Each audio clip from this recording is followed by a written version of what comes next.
বাংলাদেশের ভিসা বন্ধ করেছে মধ্যপ্রাচ্যের শক্তিশালী দেশ সৌদি আরব। তবে শুধু বাংলাদেশ একাই নয়, বাংলাদেশ সহ 14টি দেশের জন্য মাল্টিপল এন্ট্রি ভিসার ব্যবস্থা বন্ধ করে দিয়েছে দেশটির সরকার। কোন কোন দেশ রয়েছে এই ভিসা নীতির আওতায়?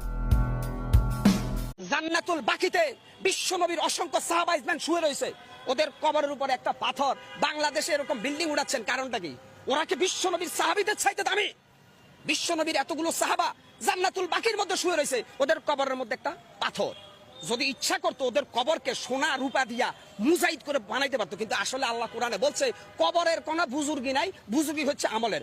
আল্লাহ পাক কোরআনে স্পষ্ট বলছে, মহাসমুদ্রের ভিতরে সাঁতার না জানা ব্যক্তি যেমন অসহায়, ঠিক কবরে যে ব্যক্তি শুয়ে গেছে সে যত বড় আল্লাহর ওলি হোক সে তেমনই অসহায়। কেন? হাসরের ময়দান আল্লাহ কোরআনে স্পষ্ট বলছে, আমাদের নবী মুহাম্মদ সাল্লাল্লাহু আলাইহি সাল্লাম ছাড়া প্রত্যেকটা নবী বলবে ইয়া নাফসি ইয়া নাফসি। ডক্টর ইউনূস স্যার, আপনারে কিছু কথা বলি।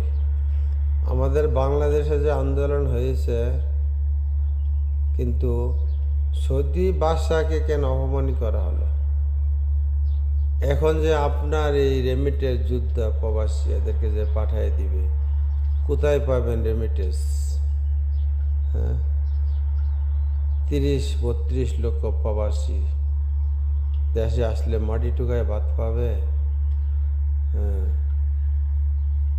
এগুলি কে দায়ভার হবে? স্যার, আপনার কাছে অনুরোধ, আপনি এটা সমাধান করেন। এটা যে কোনো লোকে ষড়যন্ত্র করে যাই করছে না করছে। কিভাবে একজন প্রধানমন্ত্রী নিজ দেশের নিরস্ত্র মানুষকে হত্যার পর লাশ লুকিয়ে ফেলার নির্দেশ দিতে পারে? ক্ষমতা আঁকড়ে রাখার জন্য তিনি পৃথিবীর সকল নিষ্ঠুরতা ছাড়িয়ে গেছেন। এটাই জাতিসংঘের প্রতিবেদনে উঠে এসছে। আহা, 12 ঘন্টা 14 ঘন্টা 16 ঘন্টা ডিউটি করে প্রবাসী। কি পরিমাণ ঘাম ঝরে এক এক প্রবাসী। প্রতিটা টাকার মধ্যে, প্রতিটা দিনার দিরহামের মধ্যে, প্রতিটা রিয়ালের মধ্যে ঘামে ভিজা, ঘামে ভিজা।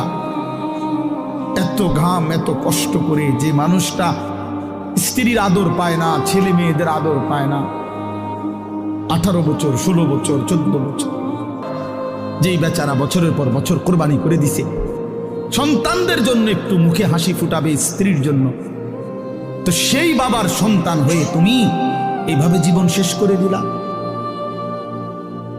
এটা ইনসাফ হলো ভাইয়া?